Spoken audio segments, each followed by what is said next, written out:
So what we're going to be doing is removing the background of an image. I'm sure if you type this into Google or YouTube, how to remove the background of an image, you'll find like a million different tutorials.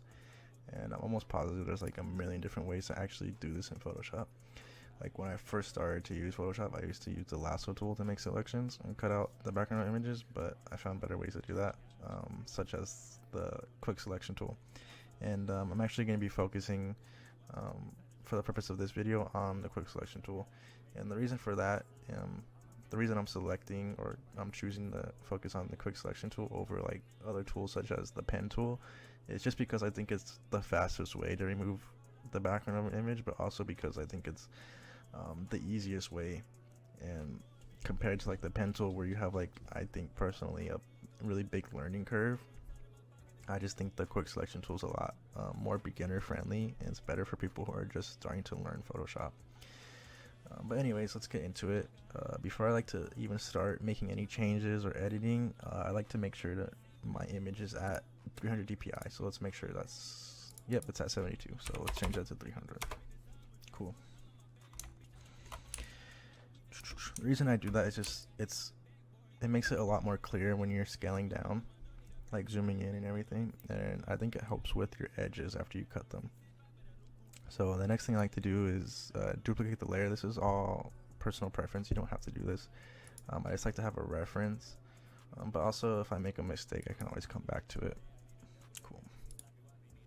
So you're gonna want to make sure you have your quick selection tool selected. If you press W on your keyboard, that's the hotkey for it, but if you've never used the quick selection tool, you might have the magic wand selected. All you have to do is just right click it and you can choose the quick selection tool. This tool is really easy to use, like I said. All you have to do is just literally start dragging it onto your image, and it will detect any edge or like any distinguishable edge from the background. So like this is really dark compared to the background, so it identifies it really easily. But like say you have an image that's kind of blurry, or the foreground is really similar to the background, it might have trouble just like identifying those edges. For example, if it has trouble detecting those edges that you want and it clips, so like it selects more than what you want to select, like I don't want this to be cut out, right?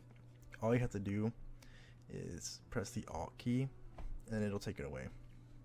So you can't see it right now because my size of my brush or my tool is really small because I like to zoom in on things. But when I zoom in, you can see my cursor, and you can see how my cursor has a plus sign on there. That just means you're adding more to your selection. So like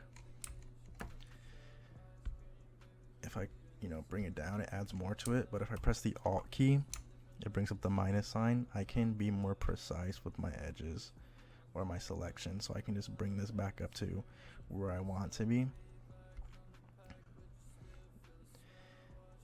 And you can clean up your lines by doing that, by pressing the Alt key. And another thing I like to do while I'm making my selections, if you press Q, it brings this overlay up. So whatever you have selected will be in the original color, like this right here, and whatever's in red is what's not selected. So this is like a good way to tell like what you're cutting out. But I had a pretty good line right here, so let's keep it like that.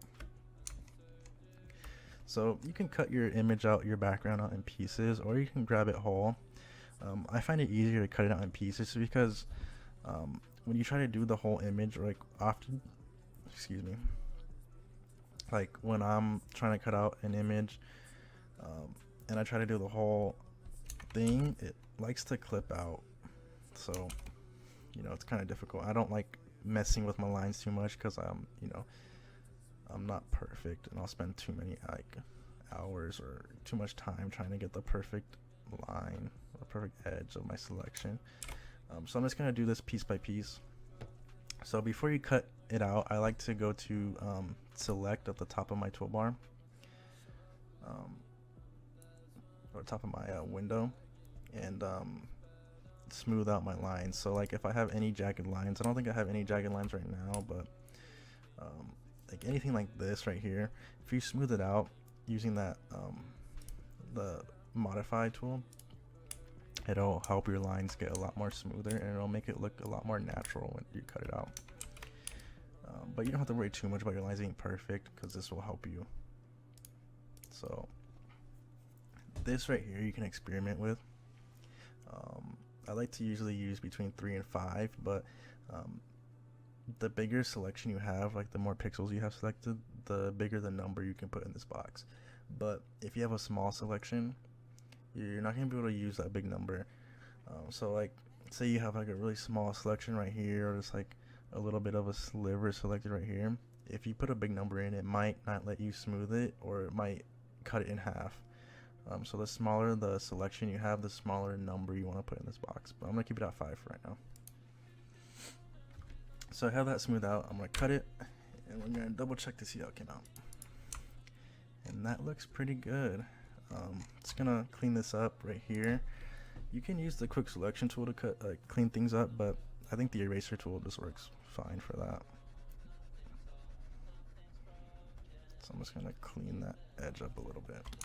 It looks pretty good to me. Cool. So that came out really good. I'm just going to continue to select what I want to be cut out, and then we'll make sure everything is clean at the very end by adding a background.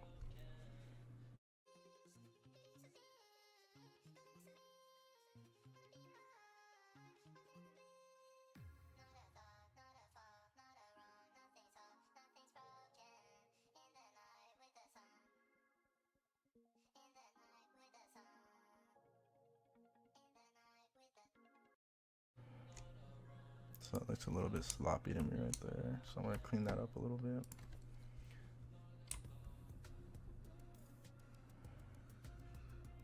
Cool. And this looks a little sloppy to me right here too.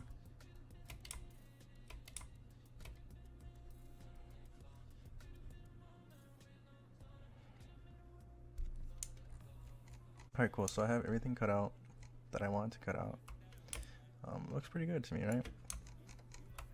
So everything looks pretty clean. So what I like to do next, I'm not sure if like anybody else has a problem with the quick selection tool, but usually it like will leave like remnants of like what you selected, like translucent or transparent lines.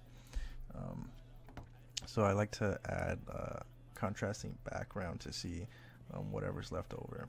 So like the original background of this image was pretty light. It was like a gray color. So I'm going to use a really dark color to see those lines I was talking about. But, you know, vice versa, if the background was dark, I would use a light color to see those lines. So make sure this is a dark color, and then I'll put that in there. Cool. So actually, I think we did a pretty good job. Yeah, we did a really good job. There's only a few lines I'm seeing, and they're really hard to see. So you can see one right here. So where one of our selections were. All you have to do is just erase it. And this is like a good way to like find areas that you may have not noticed that you want to get rid of. That like, see, like there's a little bit of parts right, like, that's bothering me right there. I want that to be gone. So I'm just gonna erase that. But like, you can see like any highlights that you don't want. There's a line right here that I don't want. I think that's it. I think we did a pretty good job at cutting everything out. But I would say like this is like the final step. This is just like your cleanup. Alright, cool. So we have our image, we have our background removed. Everything looks really clean.